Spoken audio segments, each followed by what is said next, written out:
త్వరలో రాయలసీమతో పాటు చెన్నైకు అతిపెద్ద నీటి సమస్య రాబోతోంది. సంచలన వ్యాఖ్యలు చేసిన మాజీ మంత్రి శైలజనాథ్. మద్యం తాగి వేధిస్తున్నాడంటూ భర్తను దారుణంగా హతమార్చిన భార్య. కేసు నమోదు చేసిన పోలీసులు. భారతీ సిమెంట్స్ వద్ద ఉద్రిక్త పరిస్థితులు. భూములు కోల్పోయిన వారి ఉద్యోగాలు పర్మనెంట్ చేయాలంటూ ఆందోళన. మోహరించిన పోలీసులు. రాయలసీమతో పాటు చెన్నైకు అతి పెద్ద నీటి సమస్య రాబోతుందని మాజీ మంత్రి సాకే శైలజనాథ్ తీవ్ర హెచ్చరికలు జారీ చేశారు. నీటి కష్టాలపై ప్రస్తుత ప్రభుత్వం పట్టించుకునే పరిస్థితి కనిపించడం లేదని విమర్శించారు. కడప వైసీపీ కార్యాలయంలో ఆయన మాట్లాడుతూ రాయలసీమ, ప్రకాశం, నెల్లూరు జిల్లాల ప్రజలు త్వరలో ఆందోళన బాట పట్టాల్సిన పరిస్థితి ఏర్పడుతోందన్నారు. వైఎస్ జగన్ హయాంలో రాయలసీమ లిఫ్ట్ ఇరిగేషన్ పనులు 90% పూర్తయ్యాయని, కేవలం జగన్ కు పేరు వస్తుందనే కారణంతోనే చంద్రబాబు ఆ ప్రాజెక్టును పక్కన పెట్టారని ఆరోపించారు. రాయలసీమకు న్యాయం చేయని నిర్ణయాలే తీసుకుంటున్నారని మండిపడ్డారు. మార్చి 1న రాయలసీమ, నెల్లూరు, ప్రకాశం జిల్లాలతో వైఎస్ఆర్సీపీ కార్యాచరణ సమావేశం ఏర్పాటు చేస్తున్నట్లు తెలిపారు. ప్రజాస్వామ్యబద్ధంగా ప్రజల పక్షాన పెద్ద ఎత్తున ఉద్యమాన్ని రూపకల్పన చేస్తామని సాకే శైలజనాథ్ స్పష్టం చేశారు. కోసం ఆలోచించే వైఎస్ఆర్ కాంగ్రెస్ పార్టీ ఈ రోజున కృష్ణా పరివాహక ప్రాంతంలోని రాయలసీమ, దాని అనుబంధంగా ఉన్న జిల్లాల యొక్క బాగు కోసం ఈ రోజున తీవ్రంగా ఆలోచిస్తూ ఉంది. కనీసం చీమ కుట్టినట్లు కూడా ఈ ప్రభుత్వానికి లేదు. రాయలసీమ ఎత్తిపోతల పథకం అనేది రాయలసీమ ప్రాంతానికి ఒక లైఫ్ లైన్ లాంటి ప్రాజెక్ట్ అని, ఇప్పటికే ఇక్కడ అనుమతులతో కట్టబడ్డ రాయలసీమ ప్రాజెక్టులన్నిటికి కూడా కష్టకాలం వచ్చిన రోజున నీళ్ళిచ్చే ఒక జలధార అని నమ్మి ఒక విజన్తో దివంగత రాజశేఖర రెడ్డి గారి కుమారుడు నేటి మన నాయకుడు జగన్మోహన్ రెడ్డి గారు ఆలోచించి కట్టాలనుకున్న 90% పైగా పనులు పూర్తి చేసిన ప్రాజెక్టు రాయలసీమ ఎత్తిపోతల పథకం. దీన్ని మనమంతా ఏమనుకున్నామంటే, రాయలసీమ వాళ్ళ చాలామంది చంద్రబాబు నాయుడికి ఇంట్రెస్ట్ లేదులే కాబట్టి స్లో చేస్తాడు అనుకున్నాం. కానీ రేవంత్ రెడ్డి గారు కుండలు బద్దలు కొట్టి మరీ చెప్పారు, వాళ్ళిద్దరూ ప్రైవేటుగా మాట్లాడుకుంటే, రెండు రాష్ట్ర ప్రభుత్వాలు కాదు, రాష్ట్ర ప్రభుత్వాల ప్రతినిధులు కాదు, వాళ్ళిద్దరూ ప్రైవేటుగా రూమ్లో కూర్చొని మాట్లాడుకుంటే ఆ రేవంత్ రెడ్డి గారిని గౌరవించి ఈయన ఈ ప్రాజెక్ట్ ఆపేసిరాట. కావాలంటే మీరు పోయి చూసుకోమని ఒక సవాలు కూడా విసిరినాడు అసెంబ్లీలో. దీన్ని గుర్తు చేస్తా ఉన్నా నేను. భర్తను భార్య గొడ్డలితో దారుణంగా నరికి హతమార్చిన ఘటన కడప జిల్లా పెండ్లిమర్రి మండలం నల్లయ్యగారిపల్లిలో చోటు చేసుకుంది. స్థానికులు, పోలీసుల కథనం మేరకు నల్లయ్యగారిపల్లికు చెందిన సిద్ధారెడ్డి, సుహాసిని దంపతులు నివాసం ఉన్నారు. వీరికి 2 సంతానం. భర్త రోజు మద్యం తాగి వచ్చి అనుమానంతో వేధిస్తూ ఉండడంతో సహనం కోల్పోయిన భార్య సుహాసిని గొడ్డలితో నరికి హత్య చేసింది. ఈ విషయాన్ని స్థానికులు పోలీసులకు సమాచారం అందించారు.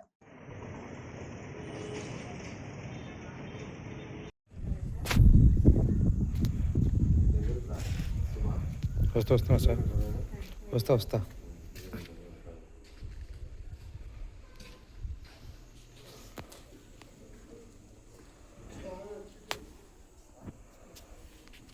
అలగనూరు బ్యాలెన్సింగ్ రిజర్వాయర్ మరమ్మతు పనులను వేగవంతం చేసి అందుబాటులోకి తీసుకుని రావాలని కడప జిల్లా మైదుకూరు ఎమ్మెల్యే పుట్టా సుధాకర్ యాదవ్ కోరారు.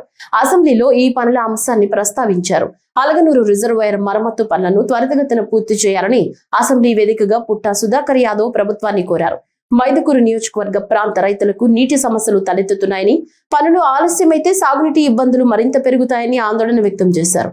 వెంటనే నిధులు విడుదల చేసి పనులను వేగవంతం చేయాలని ప్రభుత్వాన్ని డిమాండ్ చేశారు. అయితే గత ప్రభుత్వంలో అది బ్రీచ్ అయిపోయిన తర్వాత దాన్ని అప్పుడు పట్టించుకోలే. మన ప్రభుత్వం వచ్చిన తక్షణమే, మన ముఖ్యమంత్రి చంద్రబాబు నాయుడు దృష్టి తీసుకున్న తక్షణమే ఇమీడియట్గా దానికి కంప్లీట్ చేసేయాలని చెప్పి అధికారులకు ఆదేశం ఇవ్వడం కూడా జరిగింది అధ్యక్ష. దానివల్ల 3 టీమ్స్ నీళ్లు కెపాసిటీ స్టాక్ పెట్టుకోవచ్చు అధ్యక్ష. అక్కడ దానివల్ల ఏమైతుందంటే కేసీ కెనాల్ కింద 92,000 ఎకరాలు ఆయకట్టు ఉంది అధ్యక్ష. అది 6 నియోజకవర్గాలకు సంబంధించిన ఆయకట్టు. ఆ 92,000 ఎకరాలు ఆ 3 టీమ్స్ నీళ్లు వస్తే ఒకసారి ఒక పంట పండించుకోవచ్చు అధ్యక్ష. దానివల్ల ఒక పంట పండిస్తే 92,000 ఎకరాలు ఒక రైతుకు సుమారు 25,000 రూపాయలు ఆదాయం వస్తుంది అధ్యక్ష. 25,000 అంటే 92,000 ఎకరాలు, దానివల్ల 25,000 లెక్కేస్తే 200 కోట్ల ఆదాయం వస్తుంది అధ్యక్ష. అంటే 36 కోట్లు ఖర్చు పెడితే 200 కోట్ల బెనిఫిట్ వస్తుంది అధ్యక్ష. ఇటువంటి ప్రాజెక్టు ఇండియాలో ఎక్కడా లేదు. ఎందుకంటే ఇంతకుముందు మనం స్వర్గీయ రామారావు గారు కట్టించిన ప్రాజెక్టు, దానివల్ల ఈరోజు వాళ్ళు 36 కోట్లు ఖర్చు పెడితే మనకు 3 టీమ్స్ నీళ్ళ వల్ల 92,000కే ఇరిగేట్ అవుతుంది అధ్యక్ష. ఈ ప్రాజెక్టు కంప్లీట్ చేయాల్సిందిగా మన ముఖ్యమంత్రి చంద్రబాబు నాయుడు గారు కూడా ఆదేశాలు ఇవ్వడం జరిగింది. దాన్ని తొందరలో చేస్తే గిన ఆ రైతాంగం అంతా బాగుపడతారు. రైతాంగానికి 200 కోట్ల బెనిఫిట్ వస్తుంది. దీన్ని ఆ రైతులు కూడా మన చంద్రబాబు నాయుడు గారిని జీవితాంతం గుండెల్లో నిలబెట్టుకుంటారు అధ్యక్ష. దీన్ని తొందరలో ఈ సంవత్సరం కంప్లీట్ చేసే వరకు నెక్స్ట్ ఇయర్ కన్నా ఆ రైతాంగాన్ని రెండో పంట పండించుకోవడానికి అవకాశం కలుగుతుంది. కాబట్టి మీ ద్వారా మంత్రివర్యులకు ఈ సంవత్సరం కంప్లీట్ చేయాల్సిందే కోరుకుంటూ ఆ ప్రాజెక్ట్ అయిన తక్షణమే రైతాంగం అంతా టోటల్గా మా నియోజకవర్గ 6 నియోజకవర్గ రైతాంగం అంతా మన ముఖ్యమంత్రి చంద్రబాబు నాయుడు గారిని గుండెలు పెట్టుకుంటున్నారు అధ్యక్ష. దీన్ని అర్జెంటుగా మీ ద్వారా కంప్లీట్ చేయాల్సిందిగా మిమ్మల్ని కోరుకుంటున్నాను అధ్యక్ష. చాలా చక్కటి సూచన. కడప జిల్లా కమలాపురం మండలం నల్ల లింగయ్యపల్లిలోని భారతీ సిమెంట్ పరిశ్రమ వద్ద ఉద్రిక్తత నెలకొంది. భూములు కోల్పోయిన కుటుంబాలను వెంటనే ఆదుకోవాలని గ్రామస్తులు ఆందోళనకు దిగారు. భారతీ సిమెంట్ పరిశ్రమ తమకు ఉద్యోగాలు ఇచ్చినా జీతాలు సరిపోవటం లేదని కార్మికులు ఆవేదన వ్యక్తం చేశారు. నిర్వాసితులకు ఇచ్చిన హామీలు అమలు కాలేదని ఆరోపించారు. పెద్ద సంఖ్యలో బాధిత కుటుంబాలు ఫ్యాక్టరీ గేటు ముందు చేరుకుని నిరసన చేపట్టడంతో పరిస్థితి ఉద్రిక్తంగా మారింది. ఎలాంటి అవాంఛనీయ ఘటనలు జరగకుండా పోలీసులు భారీగా మోహరించి కట్టుదిట్టమైన బందోబస్తు ఏర్పాట్లు చేశారు.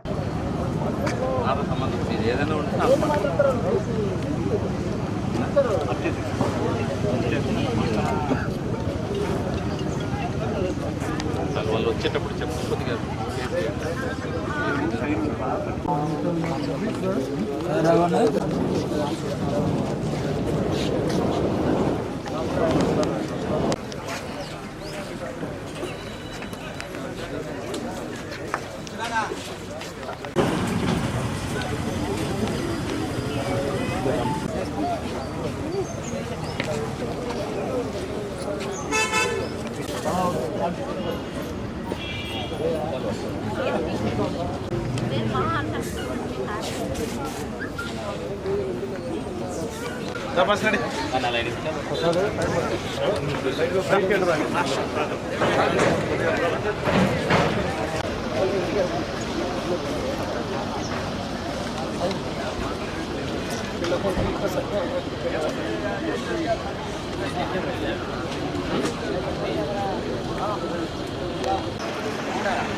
మా సార్ ఉండేళ్ళకి చెప్పాలండి.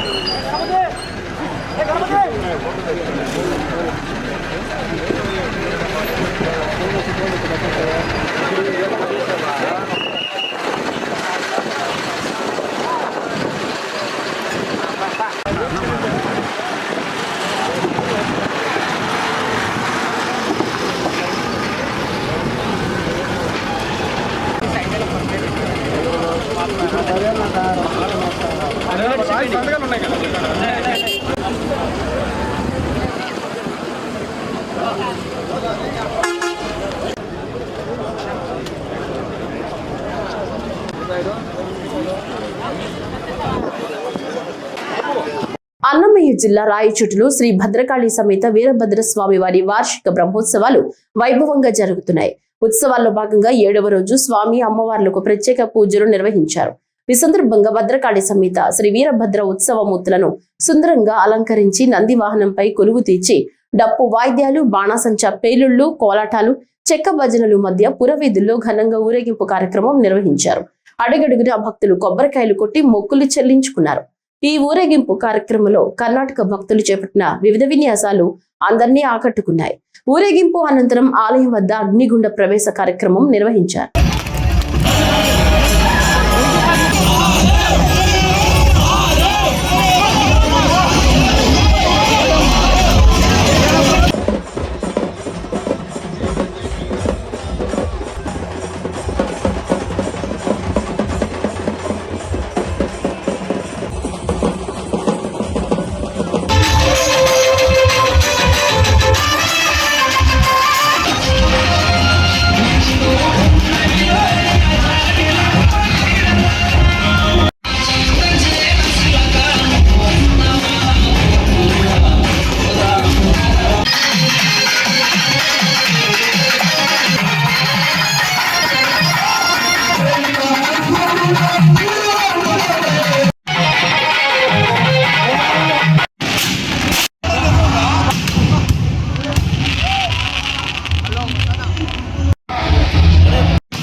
కడప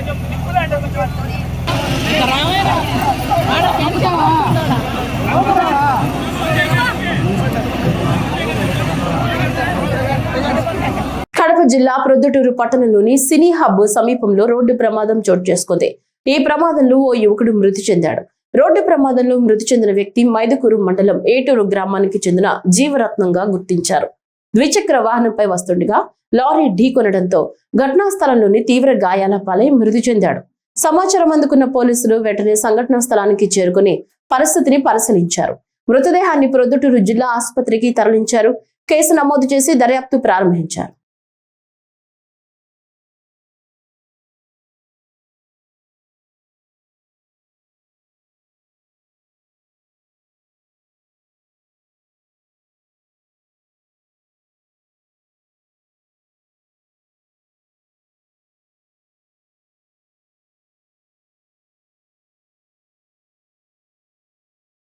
రాష్ట్ర ముఖ్యమంత్రి చంద్రబాబు రాయలసీమ ప్రాంత వాసిగా పుట్టడమే ఈ ప్రాంత ప్రజలు చేసుకున్న పాపమా అంటూ కడప జిల్లా బద్వేలు ఎమ్మెల్యే దాసరి సుధా ప్రశ్నించారు. ప్రజలకు అవసరమయ్యే ప్రాజెక్టులను నిలిపివేస్తూ రైతుల జీవితాలతో చెలగాట మాడుతున్నారని ఆమె విమర్శించారు. కడప నగరంలోని వైఎస్ఆర్ కాంగ్రెస్ పార్టీ కార్యాలయంలో ఆమె మాట్లాడుతూ రాయలసీమలో ఎత్తిపోతల పథకం ప్రాజెక్టును చంద్రబాబు నిలిపివేయడం దారుణమన్నారు. రాయలసీమ ప్రజలకు అవసరమైన ఈ ప్రాజెక్టును రాజకీయాల కోసం వాడుకోవడం తగదన్నారు. కర్ణాటకలో ఆల్మట్టి డ్యాం ఎత్తు పెంచుతున్న చంద్రబాబు చూస్తూ కూర్చోవటం బాధాకరమన్నారు. ప్రాంత ప్రజలకు మేలు చేద్దామని పోతిరెడ్డిపాడు హెడ్ రెగ్యులేటర్ సామర్థ్యం పెంచుతున్నప్పుడు ఆయన వాళ్ళ మంత్రులతో ధర్నాలు చేయించడం కానీ, Jaganmohan Reddy sir Rayalaseema lift irrigation project తీసుకొచ్చి దాన్ని ముందుకు ఆ ప్రాజెక్ట్ని ముందుకు నడిపిస్తున్నప్పుడు ఆయన మళ్ళీ వాళ్ళతోనే కేసులు వేయించి దీన్ని ఆపించడం. ఆయన రాయలసీమ ప్రజలకు ఆయన చేసిన సేవ ఇదొకటైతే, అన్నిటికంటే పెద్ద విషయం ఏంటంటే పక్క రాష్ట్ర ముఖ్యమంత్రితో క్లోజ్డ్ రూమ్లో రాయలసీమ ప్రజల ఆకాంక్షలను గొంతు నొక్కేయటం. వాళ్ళు ఏమైనా ఆషామాషి విషయమా, అసెంబ్లీలోనే వాళ్ళ మంత్రులు ఉత్తమ్ రెడ్డి కుమార్ గారిని వాళ్ళందరూ కూడా అసెంబ్లీలోనే చెప్పడం జరిగింది. చంద్రబాబు నాయుడు గారు క్లోజ్డ్ రూమ్లో మాకు రాయలసీమ ప్రాజెక్ట్ని ముందుకు తీసుకెళ్ళమని మాకు హామీ ఇచ్చారని. దానికి మన రాష్ట్రంలో మన ఇరిగేషన్ మినిస్టర్ గారు అంటారు వాళ్ళు పొలిటికల్ మైలేజ్ కోసం వాడారు అని. ఇదేమైనా వాళ్ళ సొంత విషయమా? పొలిటికల్ మైలేజ్ కోసం 2 రాష్ట్రాలకు సంబంధించిన విషయము.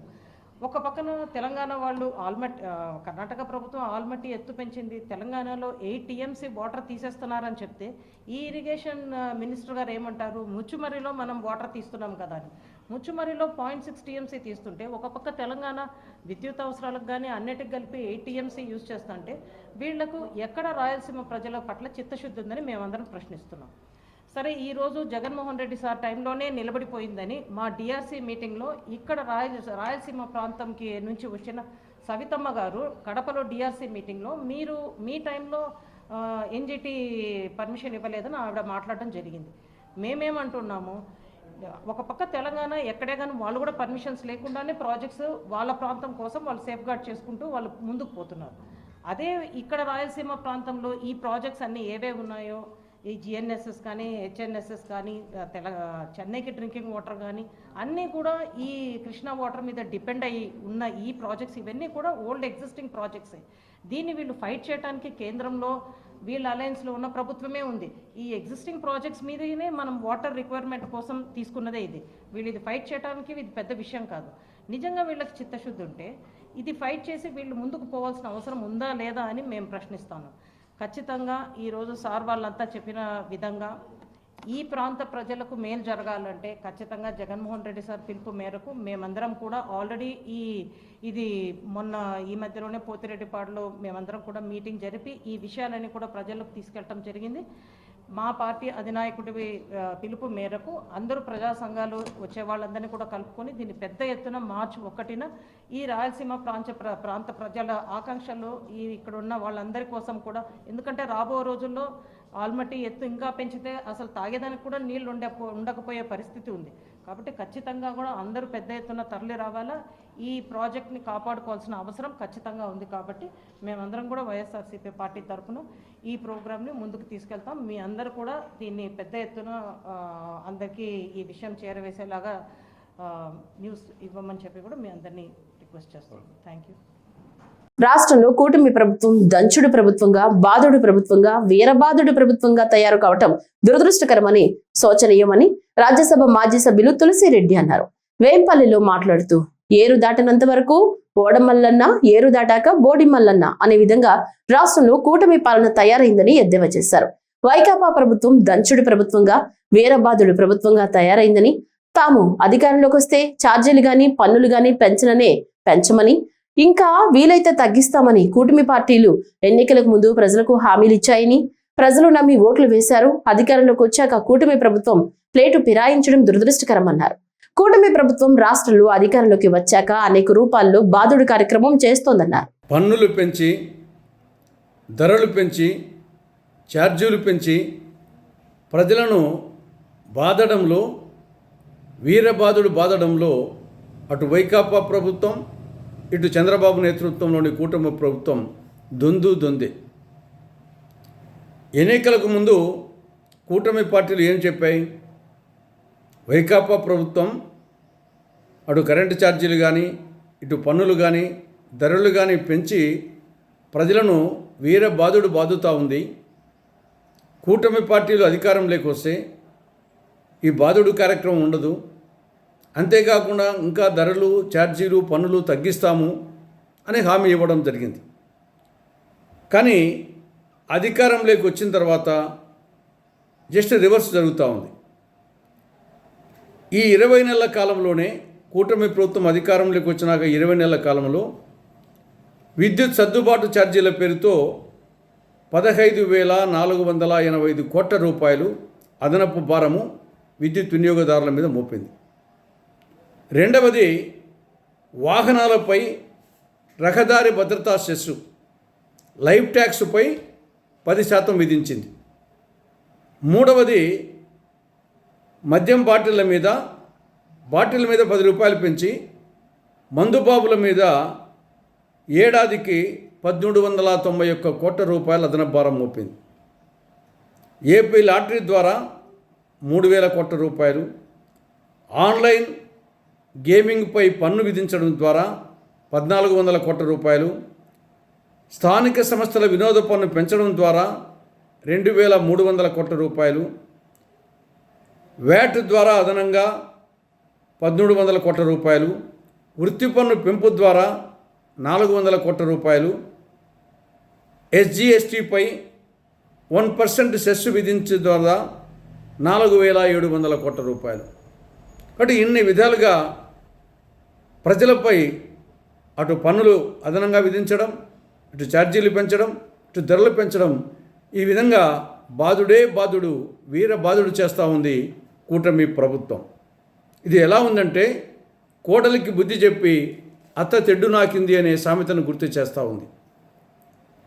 ఇక రెండవ అంశం, రాష్ట్రంలో ఎయిడ్స్ వ్యాధి శరవేగంగా విస్తరిస్తూ ఉంది. ఇటీవల కేంద్ర ఆరోగ్య వైద్య శాఖ సహాయ మంత్రి అనుప్రియ పటేల్ రాజ్యసభలో సమాధానం చెప్పింది. ఏమని? 2020-24 సంవత్సరాల మధ్య 5 సంవత్సరాల కాలంలో ఎయిడ్స్ వలన దేశంలో చనిపోయిన వాళ్ళు 181,000 మంది అయితే, ఒక్క ఆంధ్రప్రదేశ్లోనే 32,642 మంది చనిపోయినారు. తెలంగాణలో 11,498 మంది చనిపోయినారు. అంటే ఒక్క ఉభయ తెలుగు రాష్ట్రాల్లోనే మొత్తం చనిపోయిన వాళ్ళలో 25% ఉన్నారు. ఇది అలార్మింగ్. దానికి తోడు ఇంకో మాట చెప్పింది ఆవిడ, ఈ ఐటీ రంగంలో శరవేగంగా విస్తరిస్తూ ఉందని. దీనికి ప్రధాన కారణం, ఇటీవల కాలంలో ఎయిడ్స్ గురించి అవగాహన కార్యక్రమాలు లేవు, జాగ్రత్త చర్యలు తీసుకోవడం లేదు. గతంలో ఎయిడ్స్ మీద అవగాహన కార్యక్రమాలు బాగుండేటి, జాగ్రత్త చర్యలు తీసుకునేవాళ్ళు. పర్యవసానంగా ఎయిడ్స్ వ్యాధి కంట్రోల్లో ఉందనే అభిప్రాయం వచ్చింది. కానీ ఇటీవల కాలంలో అవగాహన కార్యక్రమాలు లేవు, ఈ వలస కార్మికుల సంఖ్య ఎక్కువ పెరుగుతూ ఉంది. దీనివల్ల ఎయిడ్స్ వ్యాధి మళ్ళీ విజృంభిస్తూ ఉంది. కాబట్టి ఏమాత్రం ఆలస్యం చేయకుండా కేంద్ర రాష్ట్ర ప్రభుత్వాలు ఈ ఎయిడ్స్ వ్యాధి మీద అవగాహన కార్యక్రమాలు పెంచాలని, ఎయిడ్స్ వ్యాధిని అరికెట్టడానికి అన్ని జాగ్రత్త చర్యలు తీసుకోవాలని కాంగ్రెస్ పార్టీ విజ్ఞప్తి చేస్తూ ఉంది. సోషల్ మీడియాలో వైరల్ అయిన గోపవరం మండలం రేకలగుంట గ్రామానికి చెందిన వృద్ధ అన్నా చెల్లెళ్ల అంశంపై మంత్రి నారా లోకేష్ స్పందించారు. వెంటనే జిల్లా అధికారులను అప్రమత్తం చేయగా జిల్లా కలెక్టర్ శ్రీధర్ తక్షణ చర్యలకు ఆదేశాలు జారీ చేశారు. బద్వేల్ ఆర్డీఓ చంద్రమోహన్, గోపవరం తహసీల్దార్ జీవన్ చంద్రశేఖర్ మరియు సిబ్బంది పీపీ కుంట వద్ద నివసిస్తున్న వృద్ధులను కలిసి వారి పరిస్థితిని తెలుసుకున్నారు. వారిలో ఒకరైన లక్ష్మీనారాయణమ్మకు ఆధార్ లేకపోవడంతో వెంటనే నమోదు ప్రక్రియ పూర్తి చేశారు. అనంతరం వృద్ధులను బద్వేల్ మున్సిపాలిటీ పరిధిలోని గాంధీనగర్ లో ఉన్న ఆనంద నిలయం నిరాశ్రయుల వసతి గృహంలో చేర్పించి బట్టలు 5,000 రూపాయల నగదు సహాయం అందజేశారు. ప్రాథమిక ఆరోగ్య కేంద్రం వైద్యులకు వైద్య పరీక్షలు నిర్వహించి వారికి అవసరమైన చికిత్స అందించాలని ఆదేశించారు. ఈరోజు గత వారంలో లక్ష్మీనారాయణమ్మ అని ఈ వ్యక్తి వీళ్ళ బ్రదర్ ఇద్దరు కూడా గోపురం దగ్గర చెట్టు కింద వేసిస్తున్నారని సోషల్ మీడియాలో పోల్ కావడం జరిగింది. సో దానికి గౌరవ మంత్రి నారా లోకేష్ గారు స్పందించి ఈమెని టేక్ కేర్ చేయమని చెప్పడం జరిగింది. సో అందులో భాగంగా కలెక్టర్ గారి ఇన్స్ట్రక్షన్ మేరకు ఇమీడియట్గా ఈమెని అక్కడి నుంచి తీసుకొని వచ్చి ఆ రోజు తహసీల్దార్ వాళ్ళు వెళ్ళారు. బట్ వాళ్ళు ఈ షెల్టర్ పంపు ఇట్లా రావడానికి వాళ్ళు నిరాసక్తత వ్యక్తం చేశారు. సో అయితే ఈరోజు మరి తహసీల్దార్ గారు వెళ్ళి ఆమెను కన్విన్స్ చేసి ఆధార్ సెంటర్ తీసుకొచ్చి ఆధార్ కూడా లేదు కాబట్టి ఆధార్ ఎన్రోల్మెంట్ చేయడం జరిగింది. అలాగే ఇక్కడ ఆనంద నిలయం షెల్టర్ హౌస్లో కూడా ఇక్కడ పెట్టడం జరిగింది. సో తర్వాత ఏమైనా మనకు బాగోగులన్నీ కూడా వీళ్ళు చూసుకుంటారు. ఇంకా ఏమైనా అవసరమైతే సో వైద్య పరీక్షలు ఇవన్నీ కూడా చేసి ఆమెకు మేము టేక్ కేర్ చేస్తామని తెలియజేస్తాం. కడప జిల్లా ప్రొద్దుటూరులో ధోబీఘాట్ వివాదానికి ముగింపు పలికారు. మండలంలోని కొత్తపల్లి పంచాయతీలో ధోబీఘాట్ ను కొంతమంది ఆక్రమించినందుకు ప్రయత్నిస్తున్నారని నిన్న రజకులు ఆందోళన చేసిన విషయం తెలిసిందే. ఈ విషయం తెలుసుకున్న కలెక్టర్ వెంటనే ప్రొద్దుటూరు తహసీల్దార్ గంగయ్యను సంబంధిత సంఘటనా స్థలం వద్దకు వెళ్లి విచారణ చేయాలని ఆదేశించారు. ఎంఆర్ఓ గంగయ్య ధోబీఘాట్ వద్దకు చేరుకుని విచారించి తాళాలు తెరిపించారు.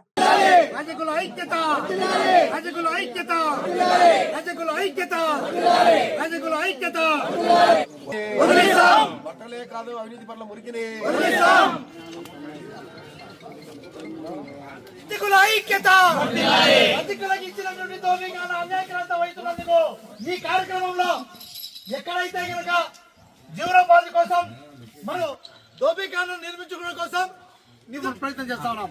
మరి అయినప్పుడు ఫెన్సింగ్ వేసుకోండి, కుక్కలు బందులు లేకుండా వేసుకోండి, మీ బట్టలు మీరు కుట్టుకోండి, కనెక్షన్ తీసుకోండి, ఇసుక కమిషన్ మాట్లాడుకో తోలుకొని మీ అవస్థ మీరు పడండి. ఎటువంటి ఎవరికి అబ్జెక్షన్ ఆయన ఓపెన్గా చెప్పినాడు. గొప్పదనం ఇంత ముందు 10 ఏళ్ళ జరుగుతుంది సార్, ఇప్పుడు అది జరుగుతుంది. కడపలో అంతరాష్ట్ర దొంగల ముఠాను పోలీసులు అరెస్టు చేశారు. హెయిర్ కటింగ్ సెలూన్ లో పని పేరుతో నగరంలో తిష్ట వేసిన ఉత్తరప్రదేశ్ కు చెందిన ముఠా సభ్యులు యజమాని విదేశాలకు వెళ్లిన అవకాశాన్ని గమనించి అతని ఇంటిపై దోపిడీకి రెక్కి నిర్వహించినట్లు పోలీసులు వెల్లడించారు. కొంతకాలంగా సెలూన్ లో పనిచేస్తూ స్థానిక పరిస్థితులను అధ్యయనం చేసిన ముఠా తమకు తోడుగా మరికొందరిని రప్పించి చోరీకి ప్లాన్ చేసింది. దోపిడీకి ముందు బుర్కాలు, కత్తులు, కారం పొడి సిద్ధం చేసుకున్నట్లు పోలీసులు తెలిపారు. ముఠా నుంచి కత్తులు, బుర్కాలు, కారం పొడి స్వాధీనం చేసుకున్నామని, నిందితులను అదుపులోకి తీసుకున్నామని డీఎస్పీ వెంకటేశ్వర్లు మీడియా సమావేశంలో వివరించారు. కేసు నమోదు చేసి దర్యాప్తు కొనసాగిస్తున్నట్లు చెప్పారు. విజిబుల్ పోలీసింగ్లో భాగంగా అయేషా నగర్ నందు వాహనాల తనిఖీ చేస్తూ ఉంటే అక్కడ ఈ 4 ముద్దాయిల్ని అరెస్ట్ చేశారు. వారి పేర్లు షాకీర్ అలీ, సుబాన్ అలీ, యూసుఫ్ అలీ, అదేవిధంగా సులేమాన్ అనే 4 అరెస్ట్ చేసి వారి వద్ద నుంచి 4 కత్తులు, అదేవిధంగా కారం పొడి ప్యాకెట్, అదేవిధంగా ఆడవారు ధరించే బుర్కాలు, తర్వాత ఆడవారు వేసుకునే చెప్పులు, వీటన్నిటినీ కూడా సీజ్ చేశారు. తర్వాత వీళ్ళని విచారిస్తే గిన చాలా అస్టానిషింగ్ విషయాలు బయటపడినాయి. అంటే వీళ్ళు ఇక్కడికి వచ్చింది ఏమరా అంటే ఒక నేరము చేయడానికి వాళ్ళు సన్నద్ధమైనారు, ఒక రాబరీ చేయడానికి. ఆ రాబరీ చేయడంలో ఒకవేళ అవసరమైతే గిన మర్డర్ చేయడానికి కూడా సన్నద్ధమై వాళ్ళు రెడీగా ఉన్నారు. దీని బ్యాక్గ్రౌండ్ ఏమరా అంటే షాకీర్ అలీ, సుబాన్ అలీ అనే వాళ్ళు ఇక్కడ ఈ జమీల్ అనే అతన్ని సెలూన్లో వీళ్ళు పని చేస్తూ ఉంటారు. అక్కడ ఆ జమీల్ అనే అతను కొంచెం రిచ్ పర్సన్. ఆ జమీల్ ఈ మధ్యనే కువైట్కి వెళ్ళాడు. ఇంట్లో ఆడవాళ్ళు వాళ్ళు ఉంటారు, అదేవిధంగా మేనల్లుడు ఉంటాడు. ఇంకొకటి ఏమన్నా దీని బ్యాక్గ్రౌండ్ అతనికి వీళ్ళకి రెగ్యులర్గా శాలరీస్ పేమెంట్ చేయడం లేదు. వీళ్ళు ఏం చేస్తారు, ఈ గోల్డ్ ఆర్నమెంట్స్ ఇంట్లో కొంచెం లావిష్నెస్ రిచ్నెస్ చూసి వీళ్ళు రెక్కీ చేసుకుంటారు. ఎట్లా తిరిగి ఈ ఇంటిని దోచుకోవాలా, ఈ ఇంట్లో ఈ గోల్డ్ ఆర్నమెంట్స్ ఎత్తుకొని పోవాలా, దీనికి ఏం చేయాలని చెప్పి ఈ యొక్క కత్తులు కానీ ఈ బుర్ఖాలు కానీ ఇవన్నీ వేసుకుంటారు. దీంట్లో ఇంకొకతను యూసుఫ్ అలీని జావేద్ అని ఒకతను ఉన్నాడు, A3. ఇతను ఆల్రెడీ ఇతని మీద ఉత్తరప్రదేశ్లో 2 మర్డర్ కేసులు ఉన్నాయి. ఒక అటెంప్ట్ మర్డర్ కేసు కూడా ఒకటి ఈయన పేరు మీద రిజిస్టర్ అయ్యింది. ఇతను స్కెచ్ గీస్తాడు, ఈ విధంగా చేస్తే అఫెన్స్ చేస్తే కన్నా మనము ఈజీగా డబ్బు దోచుకొని ఇక్కడ నుంచి వెళ్ళిపోవచ్చు అని భావిస్తాడు. భావించేసి అవసరమైతే వాళ్ళు ఏమన్నా ఆ నగలు ఇవ్వడంలో ఎదురు తిరిగితే వాళ్ళని చంపి ఆ నగలను తీసుకుపోవాలని చెప్పి కూడా ప్లాన్ వేసుకుంటారు. కాబట్టి ఈ కత్తులు కూడా నలుగురు రెడీగా పెట్టుకుంటారు. ఈ బుర్కాలు వేసుకొని ఒకడు ముందు వెళ్ళిపోతాడు, వెనకాల నుంచి వీళ్ళు కారం పొడి అవి తీసుకొని వాళ్ళ లేడీస్ మీద చల్లేసి ఆ ఇంట్లో నగలు గోల్డ్ ఆర్నమెంట్స్ అయితే ఏమీ కానీ అదేవిధంగా సిల్వర్ ఆర్నమెంట్స్ కానీ ఇవన్నీ దొంగతనం చేసి అక్కడ నుంచి ఉడాయించాలని ఇది ప్లాన్ చేసుకున్నారు. ఈ బ్యాక్గ్రౌండ్లో వీళ్ళని అయాషనగర్లో నిన్న ఈ సాయంకాలం 2 టౌన్ సిఐ ప్రసాదరావు గారు అదేవిధంగా వారి సిబ్బందితో పాటు వారిని చాకచక్యంగా అదుపులోకి తీసుకొని వారి నుంచి ఈ వివరాలన్నీ రాబట్టి ఒక పెద్ద హత్యాయత్నం నేరాన్ని నివారించడంలో ప్రధాన భూమిక నిర్వహించారు. కడప నగరంలోని 307A సర్వే నెంబర్లో టీడీపీ కార్పొరేటర్ ఉమాదేవి పేరుతో ఉన్న 20 సెంట్ల భూమిపై వివాదం నెలకొన్నట్లు టీడీపీ సీనియర్ నాయకులు అలం ఖాన్ పల్లె లక్ష్మీరెడ్డి తెలిపారు. కడపలో వారు మాట్లాడుతూ అందులో 3 సెంట్లు తమదని కొందరు వాదిస్తున్నారని చెప్పారు. ఘర్షణకు తావలేకుండా శాంతియుతంగా మాట్లాడే ప్రయత్నం చేశామని, చివరకు కోర్టును ఆశ్రయించి ఇంజెక్షన్ ఆర్డర్ తెచ్చుకున్నామని వెల్లడించారు. కడప పులివెందుల 4 లైన్ రోడ్డు కోసం గెజిట్ నోటిఫికేషన్ ఇచ్చి స్థల సేకరణ జరుగుతోందని, రెవెన్యూ రికార్డుల ప్రకారం భూమి ఉమాదేవి పేరుతోనే ఉందన్నారు. సంబంధం లేని వారికి సర్వే నోటీసులు ఇవ్వడం ఆశ్చర్యంగా ఉందని విమర్శించారు. అధికారం ప్రజలకు మేలు చేయడానికి వినియోగించాలే గాని ఇబ్బంది పెట్టడానికి కాదని లక్ష్మీరెడ్డి వ్యాఖ్యానించారు. ఓర్చి ఈరోజు ఒక కూటమి ప్రభుత్వంలో, మా తెలుగుదేశం ప్రభుత్వంలో, మా లోకేష్ అన్న గారి సారథ్యంలో ఈరోజు తెలుగుదేశం పార్టీ రావడము, అలాగే మేము కూడా తెలుగుదేశం పార్టీకి సంబంధించిన కార్పొరేటర్ అవడము చాలా గర్వంగా ఫీల్ అయినాను. కాకపోతే ఈ మధ్య కాలంలో మరి 49వ డివిజన్లో, నా డివిజన్లో బిల్టప్ సర్కిల్లో గత చాలా సంవత్సరాలుగా 20 సెంట్ల స్థలం ఒక కార్నర్ బిట్టు నా పేరు మీద ఉంది. నా వివాహం అయిన తర్వాత మా మామగారు లక్ష్మీరెడ్డి గారు, మా భర్త గారు మన్మోహన్ రెడ్డి గారు నా పేరు మీద ఆ స్థలం అనేది పెట్టడము, రిజిస్టర్ అవ్వడము, అడంగల్తో సహా ప్రూఫ్స్తో సహా అన్నీ కూడా మొత్తం మా దగ్గర వాటికి సంబంధించినవన్నీ కూడా వివరాలతో సహా మా దగ్గర ఉన్నాయి. ఆ స్థలం నాది. అలాగే ఆ స్థలాన్ని మేము కూడా ఈరోజు ఒక వేరే అవసరాల కోసం ఒక హోటల్ కానివ్వండి, వేరే ఎవరైనా పెట్టుకుంటానంటే వాళ్ళకు మేము అన్ని ఏర్పాట్లు చేసి వాటిని రెంట్లకు కూడా ఇవ్వడం జరిగింది. ఇన్ని సంవత్సరాల తర్వాత ఈరోజు నా సైట్ పక్కన ఒక 2-3 సెంట్ల స్థలం ఉన్న ఒక వ్యక్తి వచ్చేసి నా 20 సెంట్ల స్థలాన్ని కబ్జా చేయడానికి ఈరోజు వెనకాడకుండా ముందుకు వస్తున్నారు అంటే, ఒక తెలుగుదేశం మా కూటమి ప్రభుత్వంలో ఒక తెలుగుదేశం కార్పొరేటర్గా, నేను ఒక ప్రజాస్వామికంగా ఉన్న అధికారంలో ఉన్న పార్టీలో ఒక తెలుగుదేశం కార్పొరేటర్గా నా డివిజన్లో నేనే స్థలాన్ని కాపాడుకోలేకపోతే సామాన్య ప్రజలు ఏ రకంగా ఎదుర్కోగలుగుతారు వీళ్ళను? ఇటువంటి దుష్ట శక్తులను సామాన్య ప్రజలు ఎలా ఎదుర్కోగలుగుతారు? ఇది నాకు చాలా ఆవేదనగా ఉందన్న.